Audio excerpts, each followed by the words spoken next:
Well, hello there. This is the episode that comes after 81 and before 83. We're on. Hey, what's up? Shoot. Yeah. Hi. The program's live. What's up, guys? Welcome into episode, let's see, carry the 2. That makes it 82. That's a long time. You can do math. Dude, I thought we'd be canceled by now for sure. Like 100%. I can't believe we're still here. What's up, man? It's fine. What's up, brother? Another day in paradise. It's not 1 billion degrees here. I don't know if it's like that there, but it actually cooled off here. The real field temperature said it was like 108. That ain't it. So you know, it's the humidity. That's what they say, but it's it really is. Like it'll be like 90 something degrees, and then it'll be like, oh yeah, humidity at 95%. Over here in the heartland, over here in the division heartland, we see what I did there. Oh, we dropped down. We had a high in the 80s today. We were like 88 for a high today. So I mean, I had to put on a jacket. A couple days ago, we were like high of like 85 or something like that, and like a low of 70 something. I was like, see, that's better. But of course, the humidity brought it back up, so you know, it doesn't matter. Yeah, I almost caught a chill today. Caught a cold. I had to put on some clothes. How was your weekend? How was it? Like, what's going on? It was good. It was good. We were talking before. I forgot to mention we went to a Jurassic Quest dinosaur convention in Daytona. So I took my son, and it was like, you know, they had a bunch of like animatronic dinosaurs, huge life scale ones, and then they had like a show that a guy comes out in a dinosaur suit, acts like a dinosaur, which was cool if you look from the waist up, but from the waist down, you see his feet and like skinny jeans. It was like really funny. But no, we just ended up walking like, you know, on Daytona Beach, checking out the sun, checking out the beach. My son loves the beach. And then we were just eating there, walking around, went to Buc-ee's. So people who know what Buc-ee's is, shout out to that gas. You know, people say it's just a gas station, but you know, it's more than that. It's more than I've heard so much about this place. We don't have them in Kansas. It's huge. So it's funny because they're building one here. So the biggest gas station in the world technically is owned by Buc-ee's, and that biggest one is in Tennessee currently. And that's like 150 gas pumps or something like that.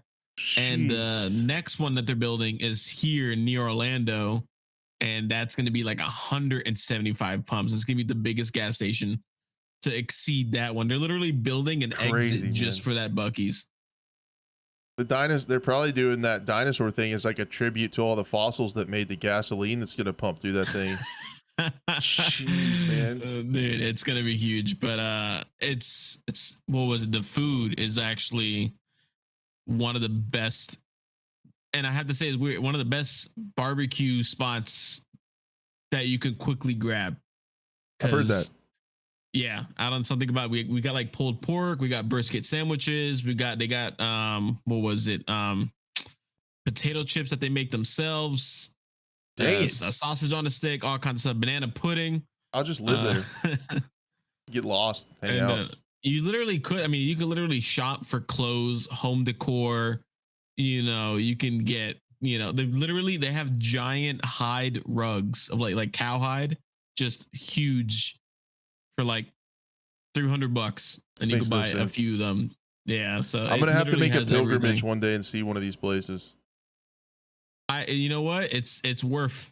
I think it's worth the trip. And then what was it?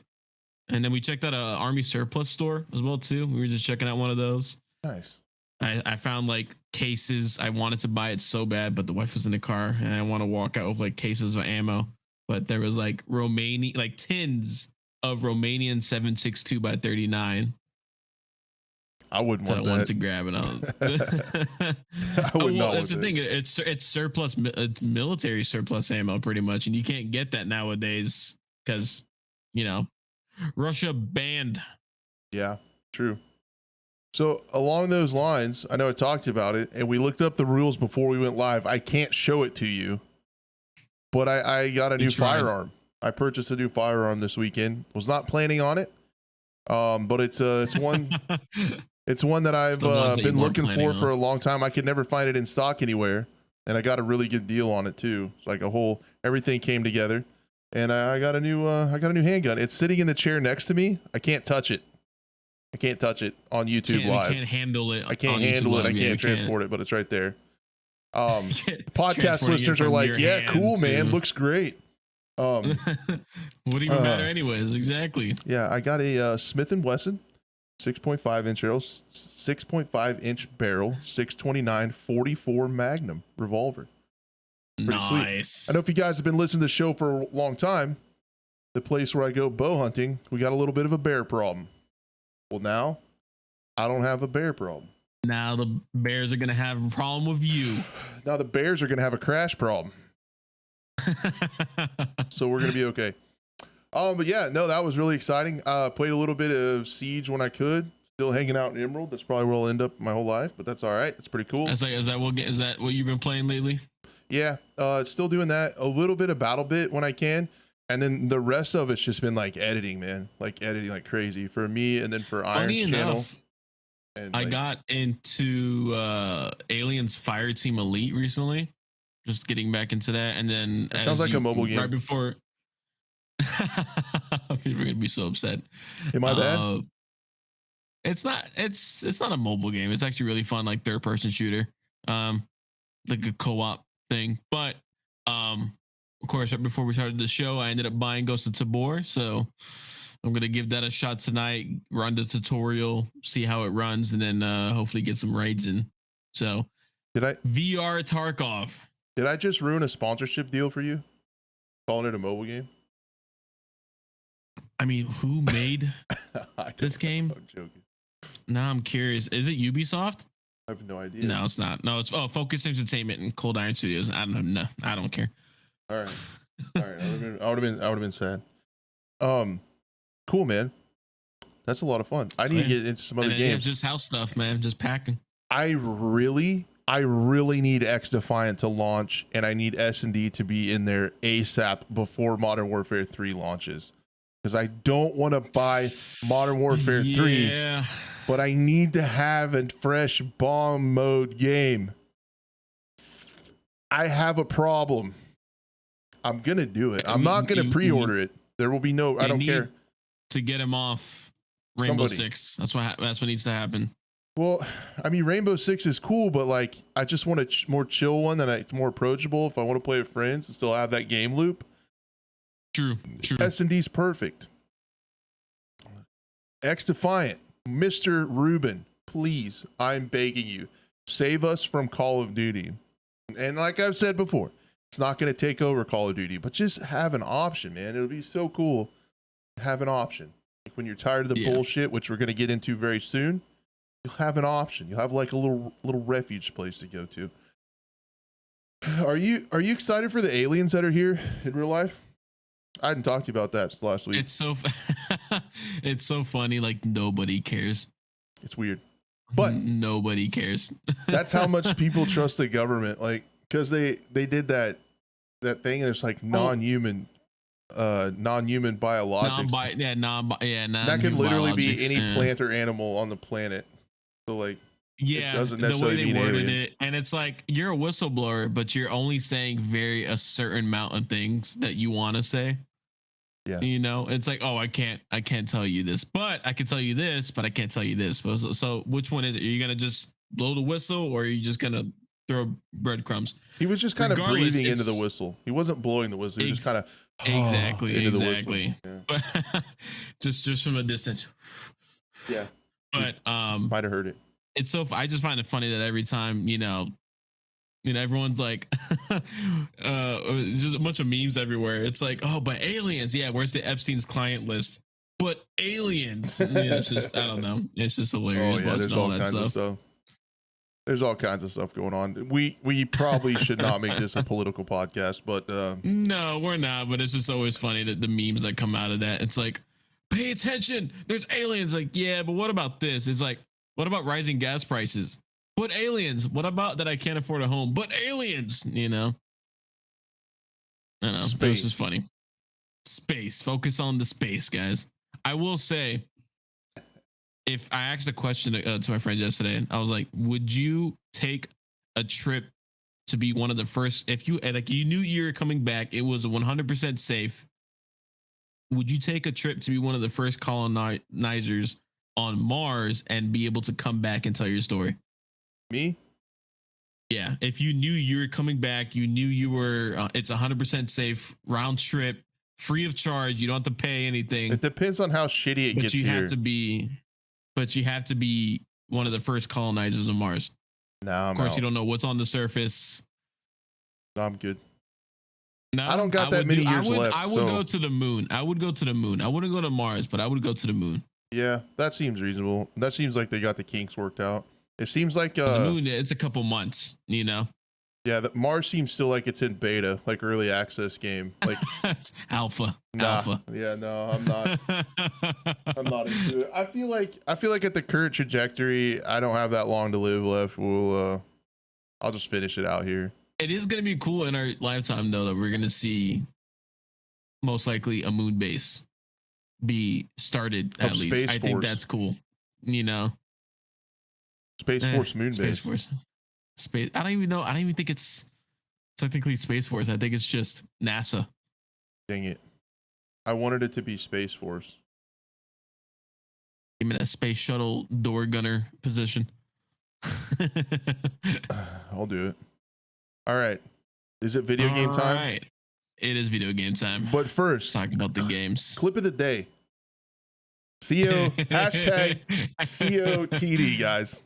Before we get into the video games, I want to start this. Yeah, go ahead.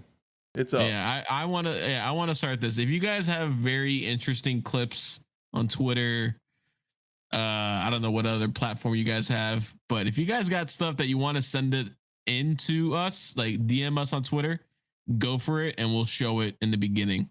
So whether it's gaming or firearm related, nothing too crazy, just, you know, I also just get you guys in. Just funny stuff. I also have a scope channel in my Discord too that you can send stuff to for the show. But this video for the podcast listeners, it's a dude in his garage, like emptying out his handguns. I don't know if that's like Springfield or what that is, or SIG. I can't quite tell. Those are Glocks. The second one's a Glock. I didn't know what the first one. I think both of them are Glocks. I think just Gucci Glocks. Anyway, he's emptying his Glocks and he's standing in his garage. He drops the mag, and then to clear the chamber, he just torches that baby off and sends one out the front of the garage. And it's so funny. You can tell the guy knows what he's doing. He obviously lives out in the country. Like, it's not anyone in danger or anything, but it's just hilarious. By accident. He drops some mags on these things, pops it out the door, grabs the other one, drops a mag, pops it out the door, and then he goes, "They're safe." It's like, yeah, they are. At the end, they're safe. They're safe. Sure are, man. Just, I don't know why. That Blue showed that to me before we went live, and that absolutely just like hit me in the funny spot right there. Like, that was funny spot. Ugh, it's funny because we were just talking about like handling firearms on YouTube, and then all of a sudden, guy shooting pistol out of his garage shows up. But that's not live. Perfect timing.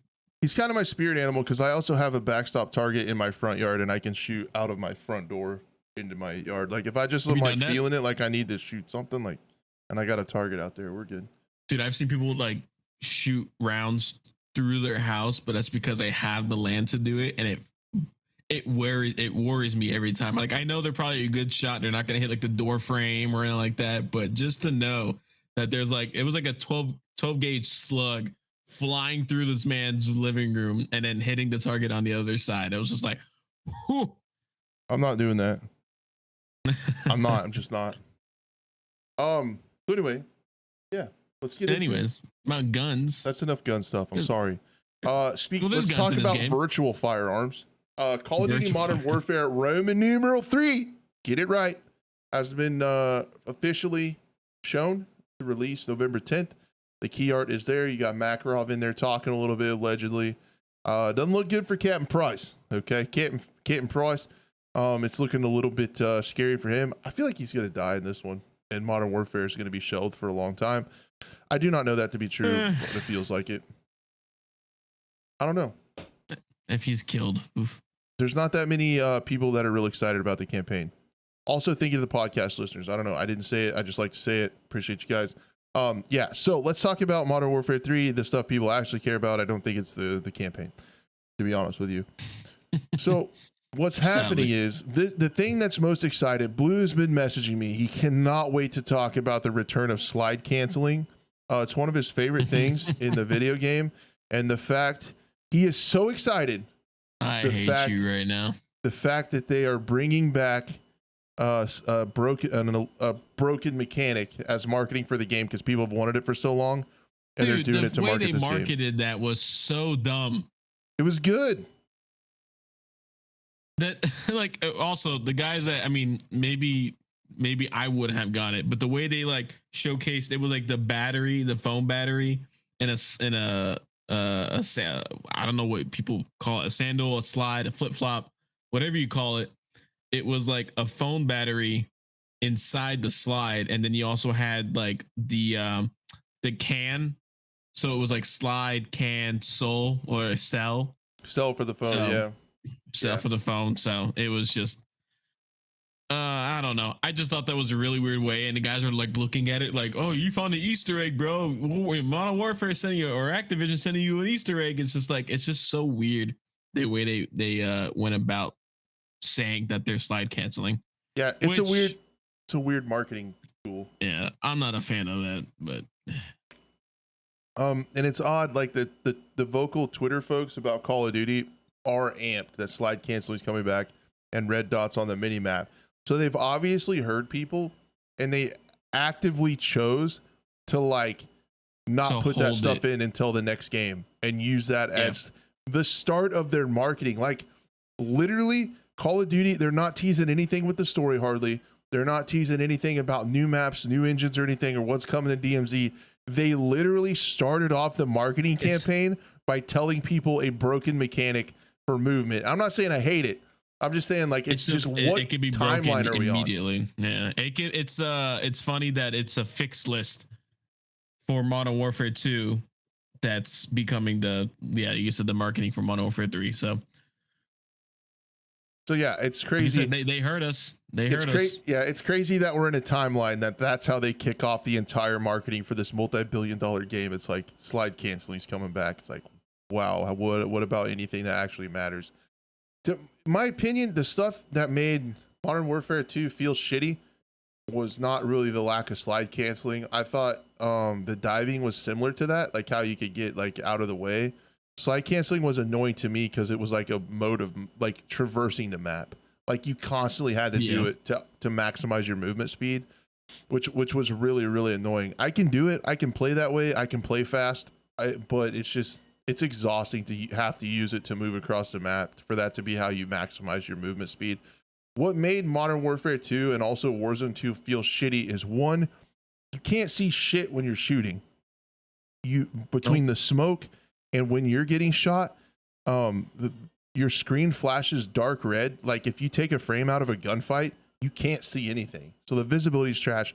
And the netcode is the most embarrassing AAA netcode like I've ever seen. I swear the servers are like single hertz tick rate. Like I have the most no regs in that game ever. Like it feels terrible.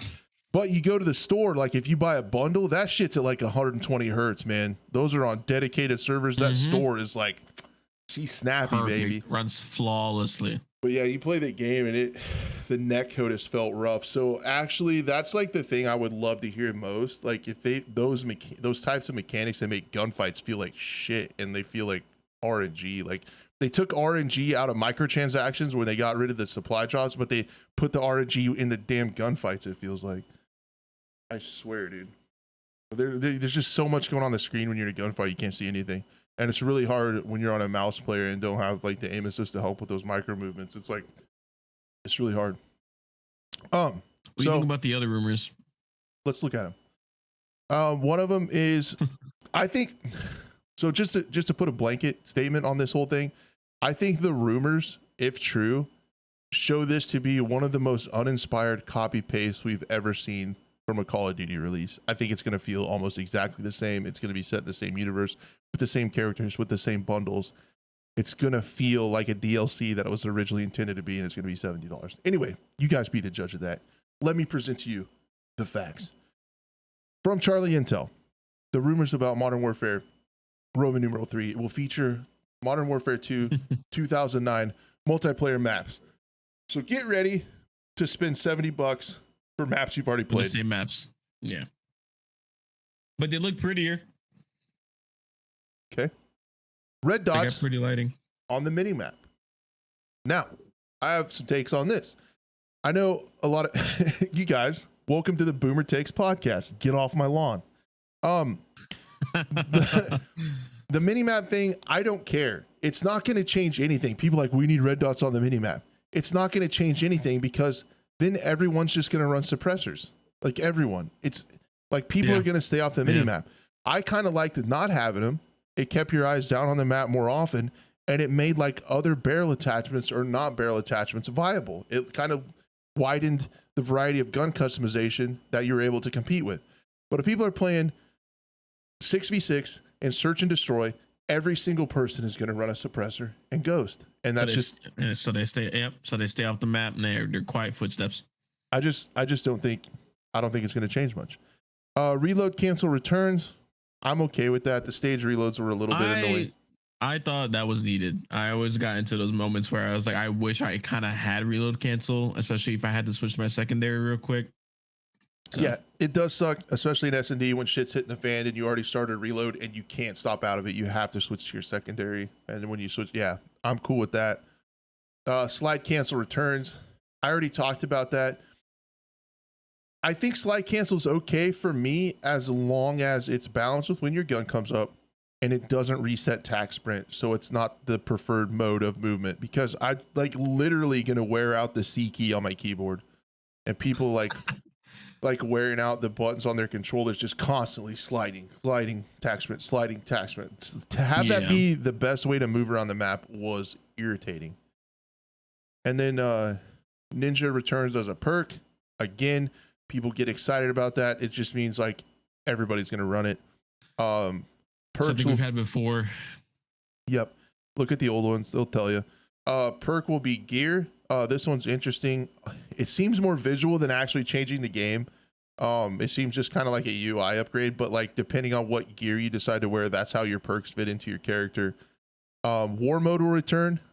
This was initially in World War II by Sledgehammer. I believe so.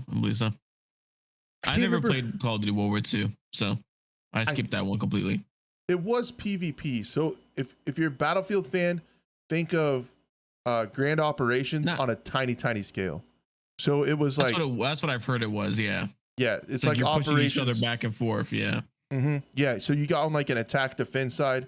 The attackers had like an objective and the defenders had to stop it from completing the objective. But on one, it was like build a bridge so the tank could get across, and like it's kind of like it's PvP, but it's got a little bit of a story to it. So that's cool. I like in general, because it gives more of just, a reason why you're doing what you're doing. Yes. But I'm actually a big zombies fan myself, so I'm kind of glad this is coming. But then again, I don't know what they're gonna do with I don't know what that means by outbreak zombies mode. I don't get that exactly, but I think the last zombies game mode that I played was maybe Black Ops 3. Black Ops 3 was about the last zombies I played, so I never had to play anything else after that. That's about the last time they had pure zombies. I think pure, just it did get a little crazy, especially with the Easter eggs and people were doing that and stuff like that. But I'm more of a preferred, maybe the best zombies in my opinion was World at War. That was the best one in my opinion. People might have different opinions, but we'll see you in the comments. I don't think it's going to return. I don't think it's going to turn to that. I like doing co-op stuff with friends. So that's just me. Yeah, you're more the competitive guy, I don't like zombies because it's like Tetris, and I never liked Tetris. You can't win. Like you're never going to win. Like you're going for a high score. Like you don't like so you didn't like old arcade games like Galaga and stuff like that? No, I didn't, because you can't win. Like you're not going to win. You're not going to be able to say, I beat that. No, you're going to end up losing. You just got to prolong losing. Right? Can't do it, man. I get that for sure. So that's what's on Charlie Intel for their summation. There's a lot of guns and stuff that leak, but I don't really want to go over that because they're like names that they made up. So then you have to like you have to like look at the name and then try to decide what it is and figure out what it is in real life. But then that even doesn't tell you anything about how it's going to be in the game. It's Call of Duty. It's going to have guns. Like, I don't know. It's interesting to know where they come from real life. Like I love listening to Buff talk about it because it was really interesting with the knowledge he knew. But like I'm not down. He could pull that stuff like off the top of his head. Like I can't. You talk about Charlie Intel? No, when they have some people have leaked. Well, there's a Charlie Intel article with the leaks of the weapons that are going to be Modern Warfare 3, but they're not the actual names. So you have to like try to figure out what they are in real life. Random, and it's just random, numbers puts to it. It's definitely easier to check them out, especially like when I saw like the blacked out, staccato looking 1911 that they had. Like I was kind of easy to tell. A couple of the other, the WA 2000. I think that was a sniper rifle that I couldn't name last time. Yeah, the Walter WA 2000. That was the one that was like the sniper rifle, like the wooden, like bullpup stock looking one. That was the one I couldn't name, but that's basically what it is. Just guns with just random numbers. I mean, it's just because of what's the word? Copyright. They just can't. Yeah. It's very expensive to get brand names, especially for attachments too. That's why all the attachments in the game have very much money. Oh yeah, they're kind of small indie company. Just well, to be honest, I bet you they probably have reached out to some of these companies, and some of these companies have probably even said no. True. How does Tarkov do it? Is it just because they're Russian and they don't care and they do it anyway? Some of it, I think, is that they don't care. Some of it is that a lot of the Russian companies that they work with, like a lot of the Russian attachments and Russian weaponry, they're allowed to use 100% because they, it's theirs. They probably go to the Russian government and be like, hey, we want to showcase all of our, weapons. And they, oh yeah, sure. Put them in, put all the right numerical, the logos and stuff like that. I know games like Ground Branch work with like EOTech specifically to put their stuff in there too. So just guns like that in general are like you could tell if it's a 1911 if it goes like C 1911 or something like that. It's like it's the same thing. It's a Colt 1911. They're just not going to put. I just mean like in Tarkov, like you can have like a Magpul magazine, and it I feel like it's been money through Magpul stuff or like other companies. I'm just saying all most that of it stuff, I think was just randomly. But some of the sites have the phone number for the company and it's the actual phone number. Like if you call the phone number in Tarkov on the site, like EOTech will pick up the phone.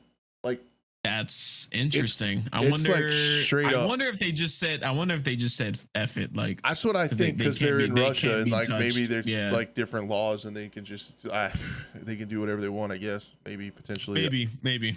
I feel like if anyone would just say fuck it and do whatever they want, it would be Nikita. Tarkov, so. Yeah. So yeah, basically all this to say, Mark Rubin, please get Xifying out in a good state, and please add an S&D bomb mode. Hey, you want to go the extra mile, you want to do a solid for your buddy Crash, make it a ranked mode, make it a ranked S&D. We're chilling, man. Please give us an alternative to this game. Sincerely, Crash, and probably most of the Scope community. The next, so that's so far the rumors that are going around that are probably pretty accurate. I feel like with the leaks and everything leading up to this game have been pretty much spot on with like everything we're seeing now so far. Yeah. And then the first image of the Warzone event for Modern Warfare 3, pretty sure Tom Henderson had this. I'm not 100% sure. I think he did. But right now, in your favorite marketing campaign with the slide can sell on the cell phone or in the trailer or something.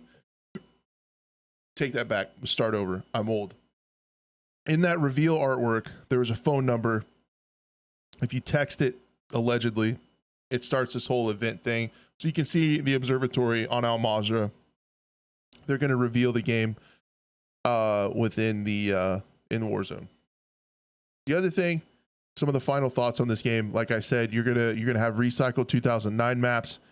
You're gonna have maps that feel the same, and if it's gonna feel so copy pasted, man. And I've said this before, like allegedly Al Mazrah is supposed to be the battle royale map. That's already in the campaign. Like it's gonna feel like the same game for $70. So, yep. And then I've talked to a lot of friends. Are you gonna buy it? Me? I'm like waiting on. one? That's Mark Rubin's call at this point.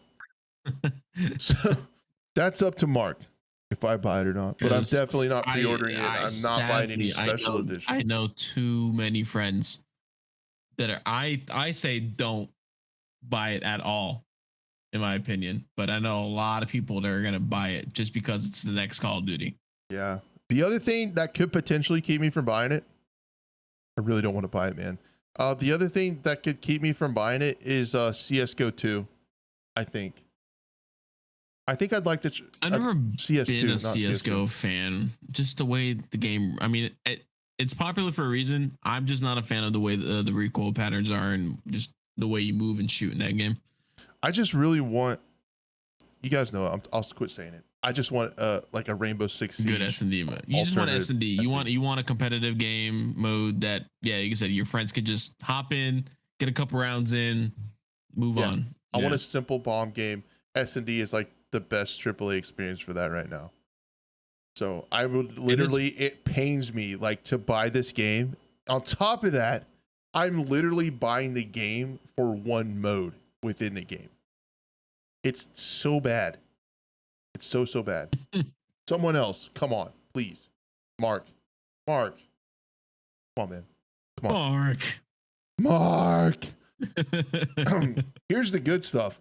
Luckily, Blue, your bundles carry over to the next game, so keep buying them, guys. Keep buying the bundles. I can play as Nicki Minaj in Modern Warfare 3. I bought it in Modern Warfare 2. Take it a step further. They're pretty much pay to win.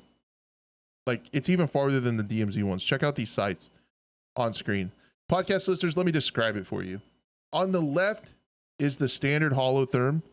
On the right is the DR3 bundle holotherm. So you get a special weapon blueprint with a much better picture thermal sight within smoke.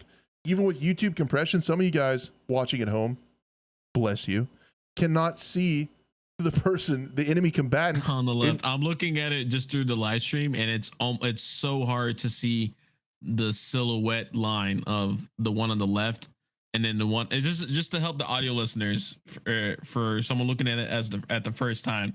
There's the left image. It looks like someone took like Sunny D and just splattered it all over the site, and then maybe put like a yellow Crayola crayon just to highlight the silhouette. And then you have the right where it's just I don't even know how to explain the one on the right. It's just like the silhouette is it literally through smoke.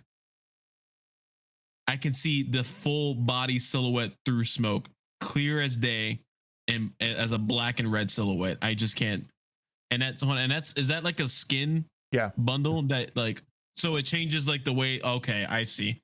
So they thought, because the rest of the weapon is black and red and white and stuff like that, they should make the sight itself that same color scheme, not realizing that they probably did I don't know how this goes through testing. Because it's, or if they even it's not a mistake, man. It's not a mistake. Yeah, that's true. Yeah. They do too many little things like this, and they have become absolute artists at making scummy shit like this to get you to buy skins. And then, but you can write it off just the exact thought process that you went through before us here today, where you're like, well, it matches the rest of the gun. Like, so you can talk yourself into rationalizing it. But I just feel like being repeat offenders to this and this kind of stuff happening. I mean, the most recent one was with the DMZ skins, where you get a secure backpack or you get a UAV off rip just because you buy the skin. Yeah. It's like, dude, this is and they still like, haven't done anything to the what's his name from the boys. Yeah. Yeah, Dude. like they were testing it out, and just they took all the dark black colored camouflage, operators, put them line by line in dark shadowy corners, and every single one sticks out except crap, what's his name again? Black Noir. Someone let me know. Black Noir, yeah. So yeah, chat is killing it right now. Marquez looked it up. It's 2,800 COD points. So that's which like is $28. What in pretty much $28 for a game that you've already spent $70 on? Yeah, and then also, Frank adding some context. One bundle. When the game came out, the optic worked like the one on the right, but they nerfed it. So they nerfed it like that, but you buy the blueprint, you get the old version that works really well. You can't. Oh you man, can't make I wonder this if shit they up, just man. have that in the. Oh my gosh, What's that crazy? makes me wonder if they just have a bunch of skins like on the back burner ready to just push out. It's so sad. It's so fucking sad because people are gonna buy this because there's gonna be people out there that aren't plugged in, that aren't educated like our listeners, that aren't on Twitter to hear about all this stuff. That's and you're right. 100% going to have people who are like, man, I just want a better site. 2,800 COD points. Let's get it going. Like, I just want to play. Like, there's people out there that just buy this shit. Yeah. Don't even think about it. Don't even think about the repercussions. Don't even think about the pay to win aspects of this. And it just happens. No, and I was noticed that with the the video. Black Cell bundles. No, Sorry, go ahead. Yeah, I was watching the video. It was just because you have some older, crowds, or not even older crowds, there's people that have disposable income that look at this and see, like, and just other games in general, I've noticed, they look at things like this and they don't want to have to grind for certain weapons and attachments and stuff like that. So they rather just pay the money to, get that off the bat. And let's say, like, if you're, I don't know how you feel about this. Let's say, like, if you're someone that works 30, not even 30, like 40 to 50 hours a week, you got a family, you got a kid, but you still want a game as well too. Do you put in the time to grind for that attachment, or do you just spend the extra money to just get it so you can play alongside with your friends? And this isn't just for Call of Duty. I'm talking about like other, there's a bunch of different games out there. I'm just asking for you guys' like opinion. Would you rather spend the money or still put that time in the grind? Me, I'd rather put in the time to grind, but I know I'm out of the loop on that. But even so, like, they're putting things into it that you can't grind. Like, you can't grind for this. Like, you can't grind for this for sure. No, this isn't something. There's a lot of bundles like that you can't grind for. I'm just curious if that is a mentality that some people think of to justify them spending 2,800 COD points. Yeah. Oh, I get it. It's just the mental gymnastics that people have to go through to justify spending more money on a game they've already spent $70 on. But I don't think, and that's what I just don't get. Let me put it in context. And someone in chat, Mr. Bag Noodles reminded me of this. I looked up the stat. Shout out production team. Does this pull it up on screen correctly? I think it will. This was in the and I talked about this a little bit during the Xbox lawsuit. Listen to this, you guys. In this letter that he sent to the court, Ryan, I think it's Jim, the leader, the CEO of PlayStation, the executive president of PlayStation, says, in 2021, 2 years ago, about 1 million users spent 100% of their gaming time playing just Call of Duty. 1 million people have the console just to play Call of Duty. Even farther, reported by The Verge, Ryan also said that about 6 million PlayStation gamers spent more than 70% of their gaming time playing just Call of Duty. Jesus. So there's 6 million people that spend over 70% of their time only playing that one game. This is how the skin economy works. Many of them likely are not plugged into Twitter. Many of them obviously don't listen to this show or other podcasts who are informed. Like, they don't know, and it's just becoming like commonplace for them to just buy this stuff. And you also have these people like me. I gotta admit it. I gotta throw myself under the bus. I don't want to support these people, but I don't have an alternative for a casual bomb mode. Like, there's also a large segment of the community that's just always played COD for years and years and years. That's the game they're good at. They go play other games, they're not as good at it. They come back to COD, they buy skins, and they're vibing. And it's just so sad because I didn't think loot boxes could get any worse, and Activision was like, hold my beer. Yeah. So like, no, that's sad. That's sad, and it's just the state of gaming nowadays. So it's not just a Call of Duty issue. It's a game industry issue. It's crazy. Sure. But I called it when the DMZ stuff happened. They didn't take him down. They didn't change him.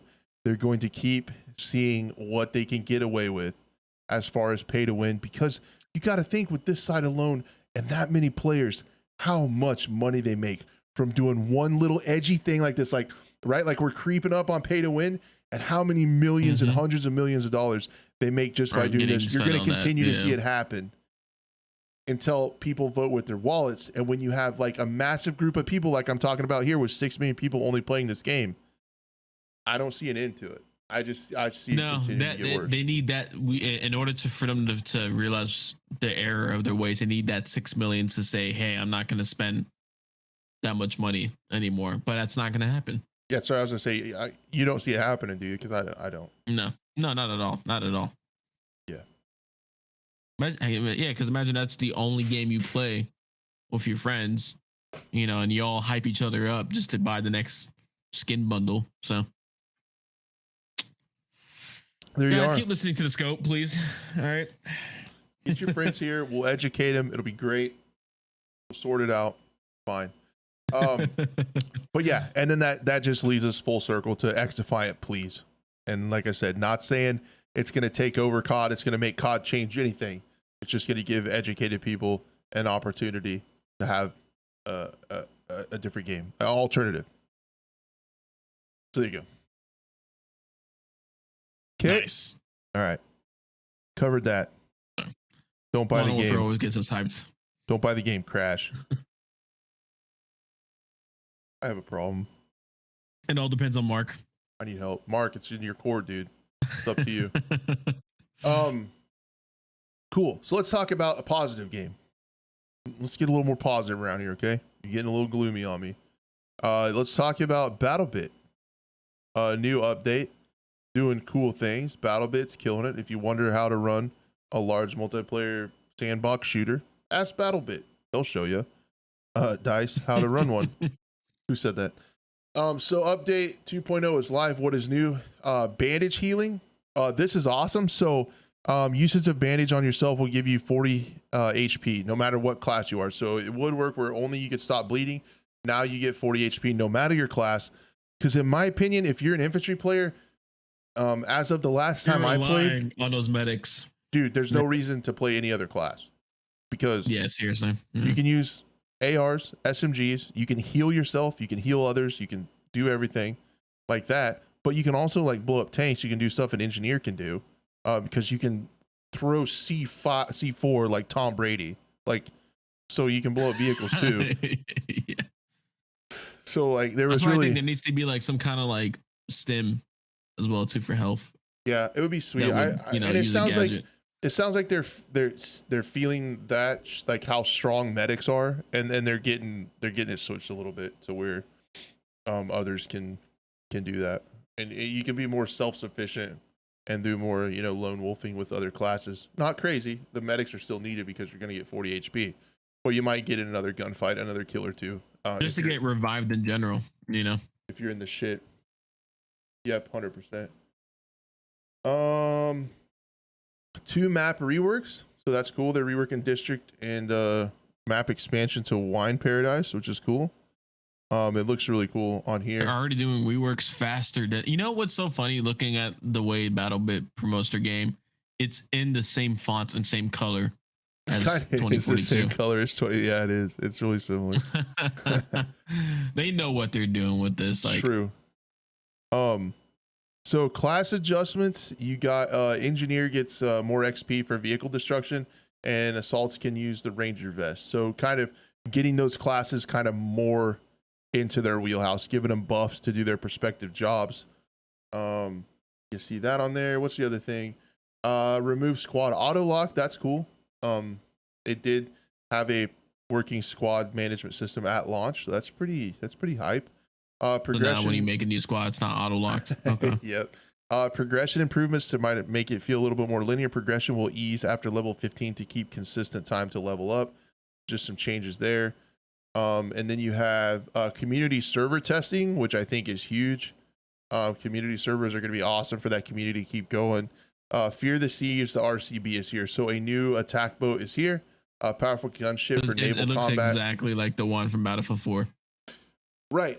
But then you can say another game. So not only does Call of Duty have this trophy, but Battlebit now also has more naval vehicles than Battlefield, because you know how many Battlefield 2042 has?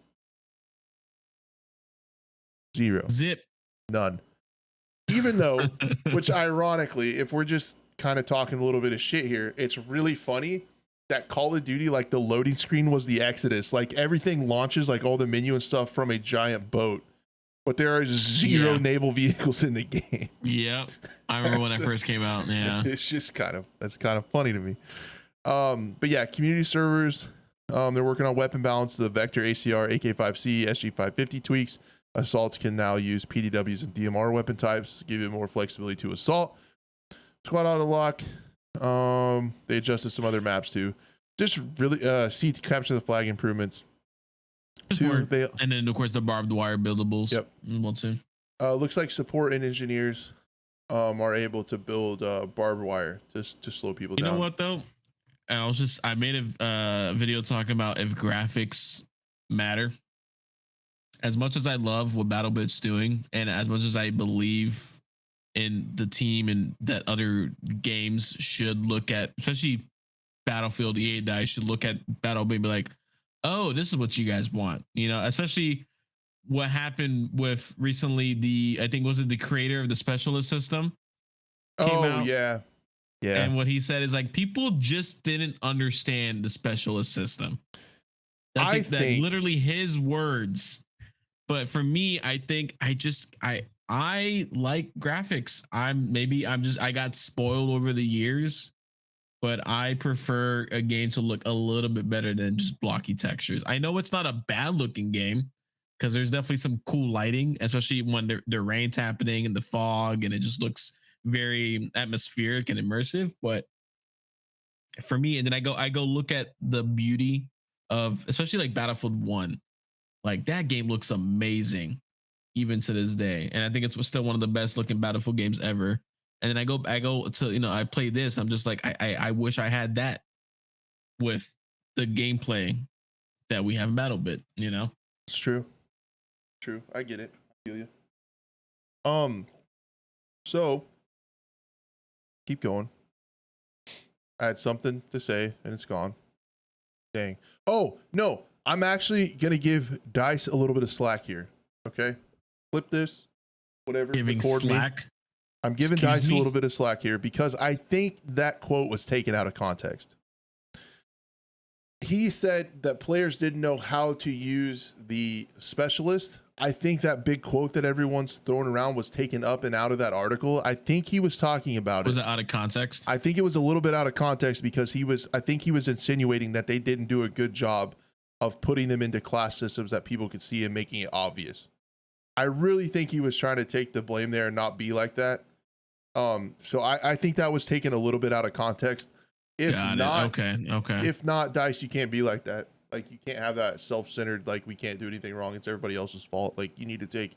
It's still, even with the context added, it still feels like, it's because then either way it's bad. It's either, hey, you guys don't understand, or hey, we effed up and we know we effed up. You know, so I think either way you look at it, it's not a good look on them. No, it's not a great way to go, and they should have made it abundantly more clear that he's saying that their UI, like their structuring of the game, their programming, their user experience is why people didn't know how it worked, and that's what he was saying. But like he didn't do a good job of that. And then I think they did him a little bit of a dirty by taking that individual clip and like taking it out. Like it's a bit iffy with context, but without context, it's really bad. And I'm cutting him a little slack on that. If you read the full article, I think he's trying to say they didn't do a good job of conveying how the specialists fit into class systems. That's what I think. So rare time where I'm giving DICE a little bit of slack. Yeah, I think I agree with what chat's saying. Either way, they failed at their job regardless. But you know, yeah, it's trash. We'll system. see. Yeah, we'll see what happens with the next Battlefield, and then of course the whole. Since we're on like the Battlefield like talk of just like, I mean, I guess we can kind of go into the next topic because we're getting more into the Battlefield subject. So sure, let's do it. Before I go off on another tangent, let's talk about some more leaks for Battlefield since everyone loves it. I was waiting for the tangent. Okay, whatever. Well, I'll get back into it. Don't worry, it'll come back up. It's there. It's there. Okay. It's bubbling. So a couple, I got this from Reddit. I also checked out Ghost Gaming's video. So if you guys want some more context and a little bit more theory crafting, check out Ghost Gaming, his video. He did a really good job on talking about what's going on with potentially season 6. Excellent segue, professional segue. You guys are welcome. So we're talking about we're talking about that article. Within that article, towards the end, the MacArthur, I think is his last name. He said, we won't expect what they're doing with season 6. It'll be different, something unexpected, but people will say, oh, that's definitely Battlefield. So teasing it pretty crazy. Could be wild. Some player cards were data mined that show some things. So when they talk about the different seasons and with the launch of seasons, there's a lot of player cards with attached wording within the files. And these were data mined from the game. Card 1 shows a sky. It says the sky it shows like a biodome looking thing. I can't remember the name for this. I think it's in here. GLaDOS. It's in the Ghost Gaming thing. I can't remember what it is. In Ghost Gaming's video, he talks about it. This is a place in like Southeast UK where they have like these different Eden or something, like the Eden Project or something like that. Maybe I think it might be the Eden Project. They have these big glass domes where they regulate the temperature and the humidity, and they have these different Eden Project. Yeah. Okay, Eden Project. They have these different biomes and stuff. So that's potentially where it's going to be taking place. I mean, it looks similar to this. And in the card too, it says the sky wasn't real. He shot a panel out of it last week or yesterday, last month. The barracks biological subject containment had no clocks. New people came, new people died. The reward for passing tests was getting strapped down and fit with combat implants, no anesthetic. He scratched another tick into the aluminum siding of their mock cover. 10 guys down and countless to go. Guys to ghost, right? So it sounds pretty wild. It sounds like also, if you get into the lore a little bit, after that Archangel event, allegedly they had like these underground places where they were doing like biokinetics research. What the Eden Project is basically just like building relationships between people in the natural world. So it's kind of like living within nature for the benefit of all living things, is what they say specifically. So yeah, it's built into some clay pits is what that was. So it's kind of cool to see that, and then it makes sense to be in a futuristic, game. Right. Yeah. With like farming and stuff going to shit. You can see it in like the renewal map. So yeah, kind of cool lore, I guess. Yeah. And then in the player card 1, it shows like an underground thing. So people are getting excited that there's going to be like a metro or a locker type infantry only underground map. I don't think so, because there was another actual leak where it showed like the spawn screen. It's in Ghost video. But in the card 1, it says, let's try again. He said, what's your name? I am the Aurora operating system responsible for. No, what's your name? Who are you? AOS. And what do you do? I protect Boreas. I create our future. Her creator smiled. Exactly. So it's talking about the Aurora operating system being some kind of like crazy off the rails AI. So you have stuff about like biokinetics research about like augmenting soldiers who are wounded to get them back out on the battlefield, like nefarious uses of that. Think Black Ops 3. Then you have like potentially rogue AI causing stuff, so that could fit into the mid-season event. And yeah, I don't know. That's a lot of the stuff that's going on. So creepy AI stuff going with that as well. And then in Ghost Gaming video, they also leaked the EA leaked like a Discord image. They didn't mean to post it, of a map that's actually not textured yet. That showed like hills and terrains. It showed a sea flag and some buildings and stuff like that. So to me, that image looked just like a map. Like it looked like kind of what I expected. One underground. Map. So like I look at this, I feel like yeah. What do you think? I wonder, because back in, I believe, Battlefield 2142, and I could be wrong, I think the names of the tanks or some vehicle was Boreas or had something alongside to do with that. And I could admit, because you said that, and I started bringing up some stuff, and I'm I'm trying to find something about that, but it's definitely it would be a long shot if they somehow, I mean, it makes sense with the title, and then I always thought that from the beginning that Battlefield 2042 was a precursor to Battlefield 2142, especially after what we saw in Battlefield 4 with the hover tanks and stuff like that. So I wonder, maybe they're adding this to eventually start bringing in more futuristic vehicles. Imagine, that'd be cool to see a hover tank again, but it's just, I don't know. We'll see. There is something that has to be connected to 2142 somehow. You would think. Maybe I'm overthinking it. Maybe my brain is like, yes, but a user on YouTube actually who is deep into the 2042 lore posted everything, like a lot of really deep stuff about what it can mean. And then someone on Reddit copy pasted it and they got an award.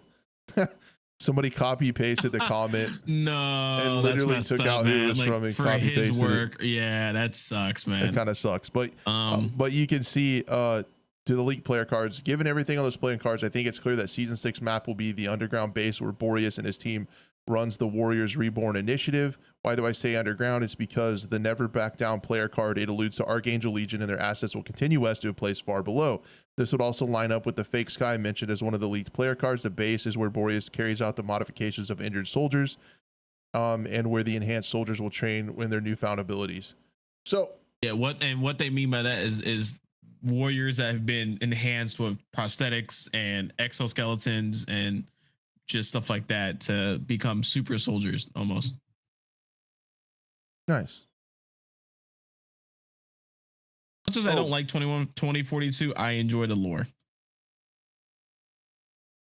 I like the world building that they did. Yeah. Not in the beginning, but they're catching up. No, the lore is really cool for this game, and that's like DICE's MO of missing out on potential and opportunity. Exactly. Dude, they could have had some of the coolest futuristic like operations game mode ever, like Battlefield 1's operations. Mm-hmm. Like you could have had some super cool lore driven objective large scale battles that would have been incredible. That went along with the lore, and they totally just pissed it away. So like, yep, that's what they do. So that's what's happening, allegedly. I still think, with all this being said, with all the leaks and stuff, I feel like it's going to be like season 6. You're going to have a map. You're going to have a mid-season event that has to do with this stuff, with this lore a little bit. And you're going to have new bundles, potentially like a few new weapons, a couple new vehicles. And it's going to be just like season 5. That's what it feels like. I feel like the Archangel project was also the one that launched the Titans in 2142. Or helped with that, the whole like hover aircraft carrier, but I could be wrong about that too. Yeah. Again, a lot of missed opportunity, a lot of missed potential. That's just that's just the name of the game when it comes to this game. Missed potential. That's kind of what they do. Are you ready for some quick shots? Let me hear it. Shots. There you go. Woo. You're welcome. I kind of drink a lot of coffee and should use the restroom before we do this. I could talk about some stuff while you use the bathroom. I know you helped me out last time. Okay, it'll be really quick. I kind of don't want to miss it when you talk about Heartland, though. I don't want to miss it. I'll slowly work my way into it. Okay, I'll go really fast. Okay, go. All right. While he's out using the bathroom, I'm going to tell you exactly everything I know about Heartland, including the leaks. You're welcome. Just kidding. Can't do that. I'm still under NDA. So if you guys don't know what Division Heartland is, by the way, it's a new free-to-play game that's being developed, of course, by Ubisoft. Specifically, the guys that worked on the PvP aspect of the Dark Zone for the Division. So I'm really excited for it. I know me and Crash both got into the beta, which we still can't talk about, but I did notice that a lot of the trailers that came out, and shout out to the production team that they can't be here right now, but they're in their developing deep dive trailer. A lot of the stuff that's in the beta is actually in that trailer. So if you want to go look at what's in the beta, just go watch the deep dive trailer. Regardless, see, I helped him out. There you go. I got some stuff for him. He's coming back to the mic, guys. He's coming back. He's putting his earphones on, and he's back. Yeah, there you we're go. back. I ain't go too far. Okay. I ain't go too far. But because of all the stuff that came with the beta, and the beta just ended. Like, we knew a couple, like, there was no, what's the word, marketing for the beta properly. There wasn't there. In fact, hasn't been marketing for the game for about 3 months now. So we're still kind of just waiting on to see what's the word. It's the release date still says, I believe, 2024. Late 2023, early 2024 is what they're saying. And we still haven't seen anything. So what I think what's going to happen, and apparently on their Ubisoft fiscal year 24 quarter one sales, not for the title release schedules from July to September of 2023, for, I guess, the digital only, you have everything from For Honor to Riders Republic, a DLC. You have Rider Worlds coming out, X Defiant, of course, but nothing was. You even have Tom Clancy's Rainbow Six Siege Year 8 Season 3 that's been announced for that year. There's no listing of Heartland at all. So we don't know where it's coming, when it's coming. But what I think what's going to happen with this game, especially because it's a free-to-play game, it's a little bit different for the Division title. I think it's going to be a shadow release. And I think that would be an interesting marketing tactic. I think this would be an interesting way to go, is that they'll just announce that it just got, boop, there you go play it. I don't think there may be a trailer the day before, but there hasn't been marketing for this game. And I think it's because it's such a different type of play style for the Division that I think it's not a risk, but I feel like at the same time, they're just going to announce it and just be like, all right, go play it. I don't know. What do you think about that, Crash? If they were to just, instead of marketing it like properly, putting billboards, putting, trailers all over the world, they would just go, boom, there you go. It's out. It's live. So you saw that it wasn't in the second quarter of, so July, September, so between all the way to September. So it's not now. I don't know about the holidays, that hasn't been released yet. So we don't know about a holiday release schedule, which I think would be beneficial because of the whole lore of the game, that it takes place in December, takes place during Christmas, the virus and stuff like that. So maybe, but I have a feeling if it doesn't release soon or gets talked about soon, because again, the last word we heard about this was 3 months ago, and I think the beta ended about a month ago now. Was it July 19th? I think it was. So a little bit less than a month ago. No word has come out about what's coming out for the game, when it's going to be released. The beta we don't know how the beta went either. Like, if it was a good playtest, a bad playtest, if there was too many bugs found throughout. I thought it went very well. I thought it went great. I was having a good time. Allegedly. Yeah. So, and I was saying too earlier before, as you were gone, that a lot of the stuff that's in the beta currently was also, like, you can go watch the deep dive trailer and see that a lot of that stuff in the beta was also shown during that time. So I could talk about exactly what was shown in the trailer and still not break NDA, because guess what? You showcased it. Right. So I'm just wondering what's going on with this. There's still no talks about it. Twitter hasn't talked about it. In fact, I can't really even find any other YouTube videos except one that was posted July 25th about Heartland. It's like people are just like forgetting about this. And I think the NDA is a big factor in that because we can't talk about it. If we could, the marketing itself would be done by creators and just the social media in general. Yeah. So I'm trying to figure this out because fiscal years are different for different companies.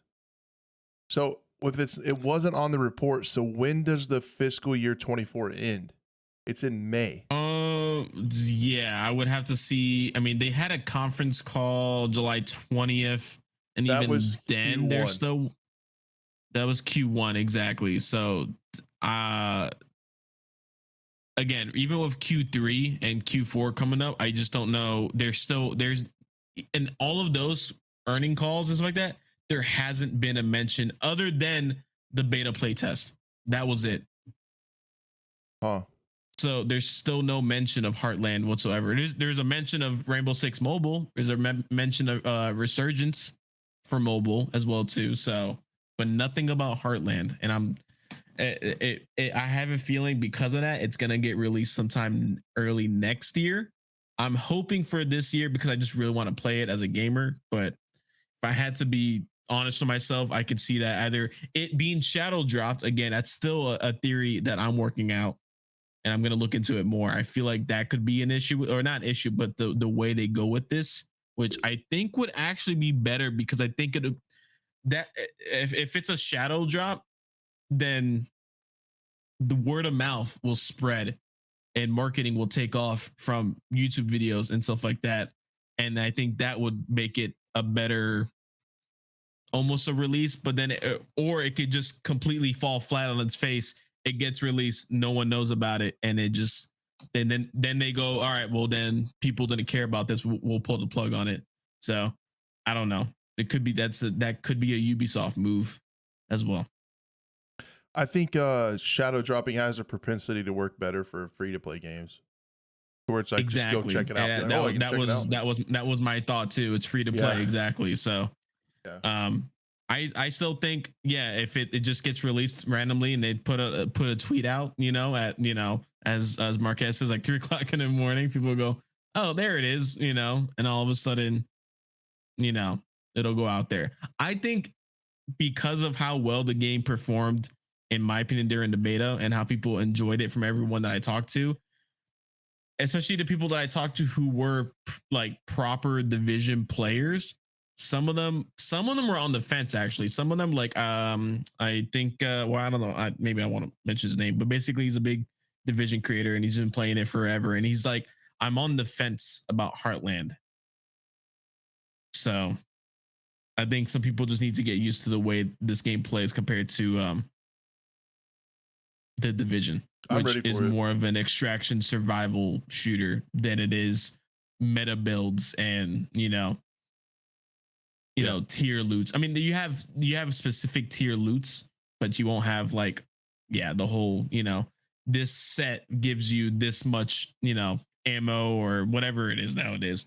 So I need this because that's it's gonna be a good game for both of us. I can literally sink my teeth into it, and this could be your game to be like, I'm just gonna go chill and play this game for a bit while I'm waiting for other things to happen. Yeah. Yep. Because I really don't have a game that I'm excited to stream solo and hang out with chat, and that would be perfect. Exactly. All right. Yeah, I wouldn't, and I wouldn't even really think about this game as the Division survival mode. I mean, that was, in my opinion, that was a little bit better. I thought I had more fun with the snow mechanic and like hiding or trying to find warmth. I think that was cool. But I can kind of see that with the water aspect. So.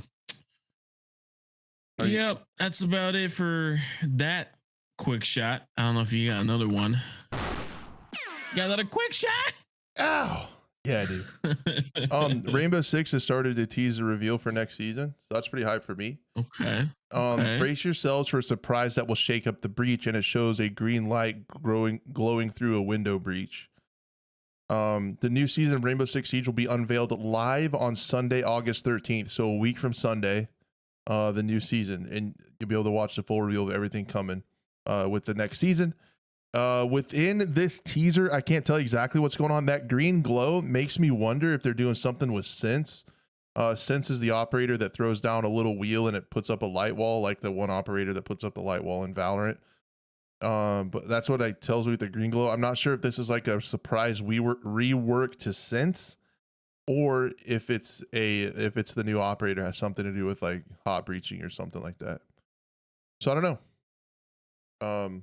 But yeah, so they're starting to tease that, so that's coming up for Rainbow Six Siege. And then I did have something else. Let me one thing that I thought was wild. One alleged quick shot. Quick shot. This is bad on the production team. Okay. let me find it real quick. So this is from Mountaintop Games, Mountaintop Studios. I don't know if you've heard this. But they showed a new game, and you've heard of this. So it's a new independent studio building games that bring players together through unforgettable challenges from veterans of Respawn, Epic, Riot, Bungie, and more. So a bunch of people from Respawn, Epic, Riot, Bungie, and more have gotten together and created a new studio, and they have a new game that looks a lot like Valorant. So you can register for their PC playtest. It'll take place on August 25th and 26th. Now, several members of this community might not like it, but we spent the last 3 years building an exciting PvP tactical shooter with a focus on competition and community.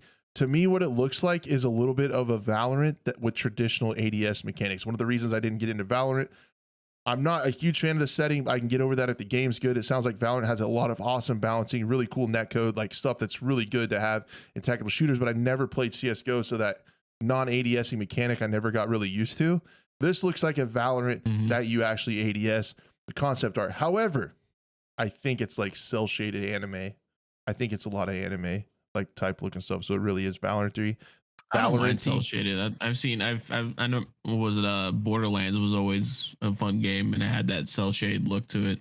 It kind of has that look a little bit, but it is a competitive shooter from like Bungie, Riot, and those. So the setting might turn a lot of people off, but if it plays good, I'll check it out. I'm going to sign up for the PC playtest and see what happens, but put that on your radar if you're attached. It's another resurgence of developers going out and making their own studios now. Yep. To eventually compete with the bigger ones. And that's just, I think it's just history repeating itself now. It feels like it. Which is a good thing, because then hopefully it'll be a resurgence of better games, just good games again. Yeah. And then, of developers actually caring for their games. I kind of want to see how many people have left. Like if there was a metric to see how many people left DICE since the beginning of 2042, I did a video on it when it came out, trying to figure what happened with that game. There was only one. There was only a single person on the map team that worked on any Battlefield before Battlefield 5. Wow. All of them were either brand new or started partway through Battlefield 5. So, yep. You know what? I do got one more, and this is again of a game that's a quick. Was that quick on the trigger? It was pretty quick. That was a nice shot. Draw you had there. You got to get used to that when you have your Magnum. You got to have a nice draw. Yeah. So this one is a bit interesting, because if you guys don't know about a certain game called World War III, they posted something that no one, of course, really cares for anymore. But I thought it was an interesting route that they're taking of putting out, because again, I had a conversation again with one of the moderators, and they did say that, the publisher is still going to give the company money regardless on how the game goes, how many, like the player count. Apparently funding's still there, so that the worry of the game just shutting down completely, I don't think we have to worry about. But, and I made a tweet a couple days ago, because they just kept showcasing just dumb stuff, of what they would need to do, in my opinion, to fix the game. But they apparently put out a tech status update, and they went through, and it was interesting how they did this because they went from not being, what's the word, Transparent. Transparent. Yeah, they went from not being transparent. So I think being a little bit too transparent. I don't know if that's a thing. Maybe that's just me being, nitpicky. But they went specifically on talking about reducing the number of technical breaks.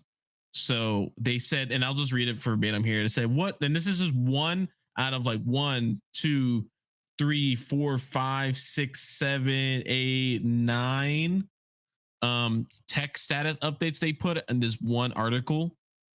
And they said something about, like, the first one they said was reducing the number of technical breaks. We have rebuilt the systems that allow us to manage the game in such a way that making changes such as connecting and configuring new servers can be done on the fly without the need to stop the main servers. That, of course, requires all those technical server restart tweets will be less often. And if they do have to reset the server, it'll be because they're adding new content. Again, I don't know how people care about that. I think what needs to be done in general, and I tested it recently. I tried to give them another shot. I was like, I just want to test out the new map. Let me see what's going on. It took 20 to 25 minutes just to get into a game by myself. And with a party, it took a little bit less, but we started running into course bugs where we would get put into basically dead servers and we'd had to back out and someone had to join a server. Then we join on them. Just the fucking loops that you have to do to play this game. Like, and it's been weird forever. is that, like, it's been forever. So the fact that they put out this tech status update to be more transparent about, let's say, their servers, like they talked about the modernization and optimization of game servers. Like, they went on the record to talk about that, but then when you go into the game, you can't get into a game. So I don't get what the hell they're doing this for. And then they went and talked about the region picker and stuff like that, and it allows you to choose the region. Even if I put on, because there's 5, sorry, there's like Asia, South America, I think North America, and Europe. And even if I put global on, I couldn't find the game. Because if you try to play the game right now, and I check the Steam charts right now, if you're East Coast and you're trying to play the game at night with some homies, you have about 200 other people playing the game right now. It is dead at this time of the night. The only time to play is in the morning on East Coast when all the Europeans are on. That's the only time to play. And that alone breaks my heart, first of all. And secondly, what they need to do, and I said it a while ago, and I put it in order, I guess you can say, is that they need to bring the server browser back.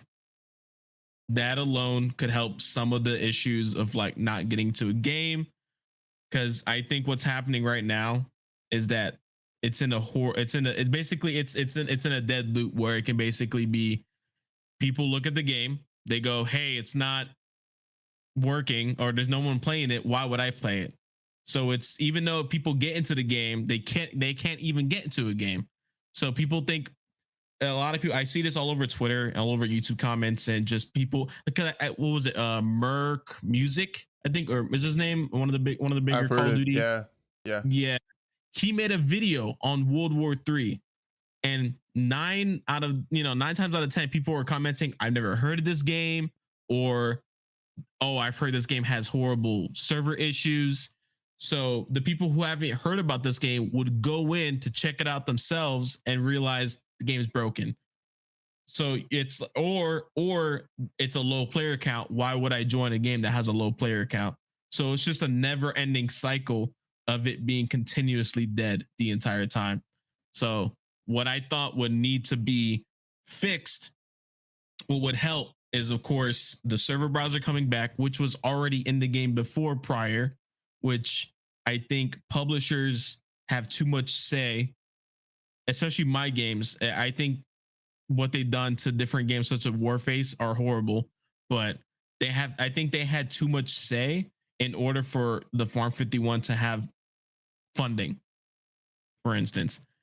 So they need to bring the server browser back, get rid of the My Games launcher because I had to reinstall World War III and I forgot about the client launcher. So they had to, they need to get rid of that, bring it back to Steam, which I've heard is in the works. But at this point, like Modern Warfare 3 is on the horizon. Why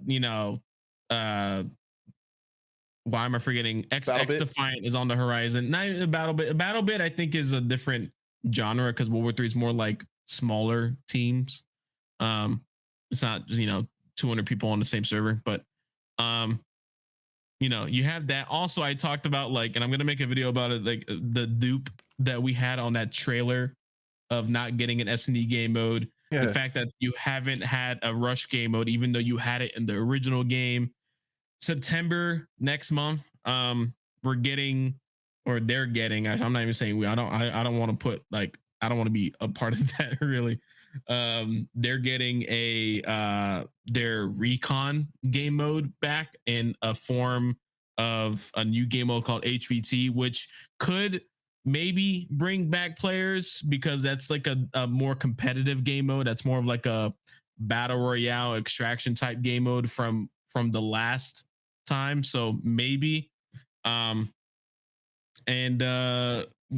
think that needs to, all that in order, fix the servers, get rid of the My Games launchers, focus on the content, and then the marketing. I think if you do it in that order, it won't be 11,000 players like it was launch of the open beta. It won't, I don't think it'll ever come back up to that number, but 5,000, maybe half of that on a 4,000 to 5,000 bouncing back and forth would be pretty good. I think that'd be a pretty healthy player base for this small team that they have. So yeah, there's just, I don't know, there's just no reason. There's no reason for them to hold back content for this game. Like you said, they've had the server browser, they've had the HVT game mode, they've had Rush.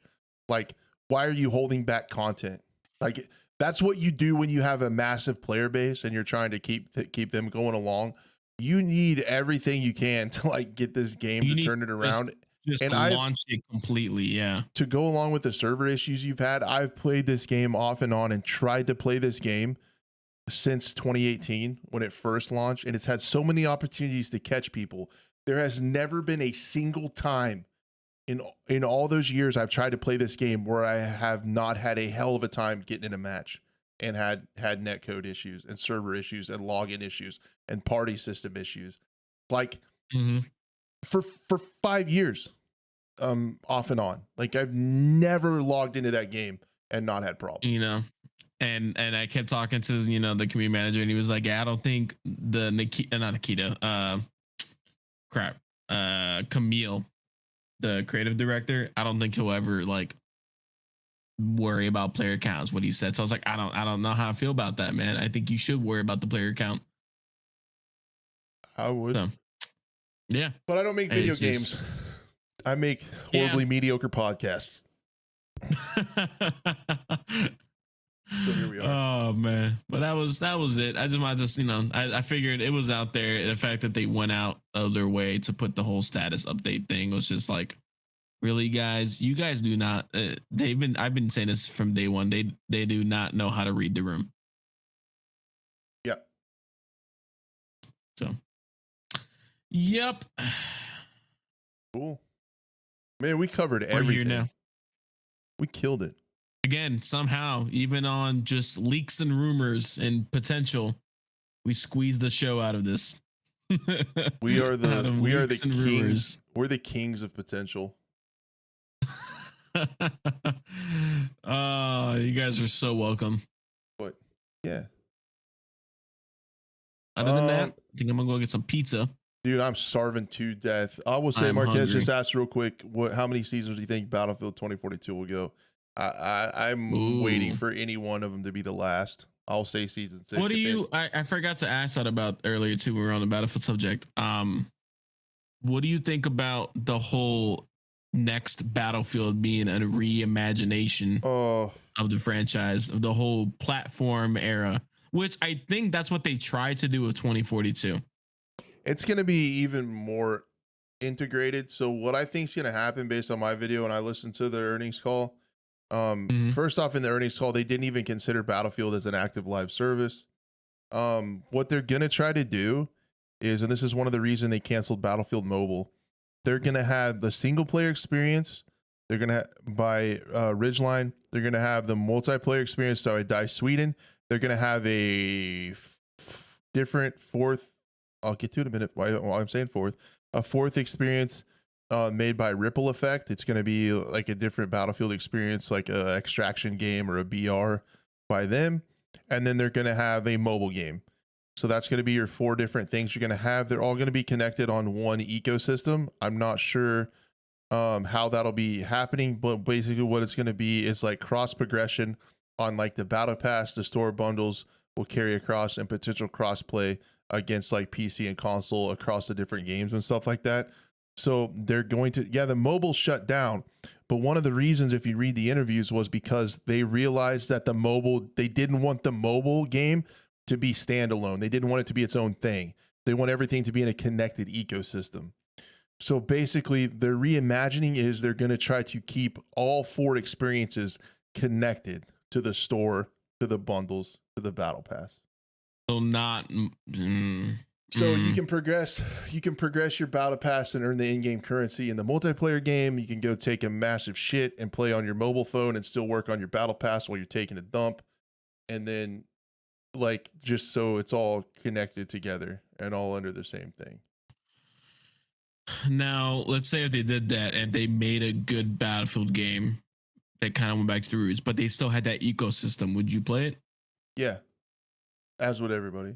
Because I mean, I remember when they tried that back in Battlefield 4 with the commander mode that you can go on mobile and stuff like that. It wasn't a full-fledged game, but of that ecosystem where of like, hey, you know, I'm on my phone or on a tablet somewhere on the other side of the world away from my console. I could still be a part of this game with other people, but it's not, you know, exactly part of the game, you know. So I don't know. I like the idea of it being like all one ecosystem, but again, it's like at what cost of you know, I don't really content. I don't really care what it's connected to. It just needs a lot of content, and the recipe for a good Battlefield is painfully obvious. People want a Battlefield 4 with like Battlefield 5's graphic fidelity and version of the Frostbite with Battlefield 1's grittiness and immersion and audio. That's it. It's literally that simple. That's all they want. That's all everybody wants. And they can't get that. They're probably not going to do it. If they're reimagining shit, like it's probably not going to happen, man. It's sad because Battlefield used to be my main game, man. That used to be the game I played every day, 24/7. Exactly. Yeah, YouTube as well. That was the game that, you know, made me start YouTube. Same. Even as recently as Battlefield 5, it was my main game.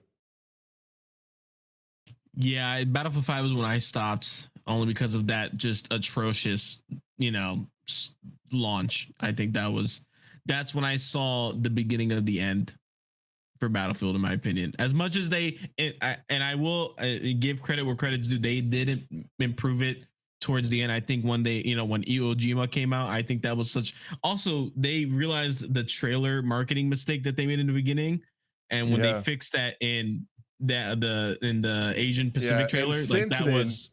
And since then, the trailer team has been carrying the franchise. Trailer team still carries it. I mean, it's so amazing. I think oh man, like it gets me hyped, and then I remember the game itself, and I'm just like, I can't reinstall it yet. I just can't.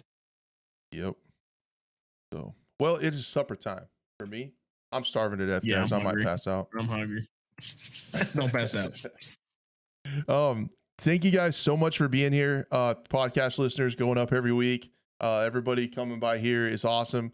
Like I said, we can't thank you enough. Chat's been great. Super awesome stuff added to chat on the screen. You guys are part of the program. Burned in forever when people go back and watch the VOD. Thank you. If you want to support the show, all we ask is just to be a friend and tell a friend. Bring someone back with you next week. Share this stuff on social media with your homies within your inner circle. Spread it by word of mouth. Let's grow organically and have more folks hanging out, more people chatting. Continue to grow, get guests on here, and just have fun and look forward to Mondays for a change. That's what we're trying to do. Thank you all. Thank you, Blue, for taking the time out of your busy schedule. Appreciate you hanging, man. Look forward to it every week. Always a pleasure. All right, ladies and gentlemen, we will see you in 7, 6, however, we'll see you next Monday. Okay. Is that okay? All right. That just to help you guys out. That'll be the 14th. Okay. Be here or you're screwing up. Okay. Love you. Bye. All right.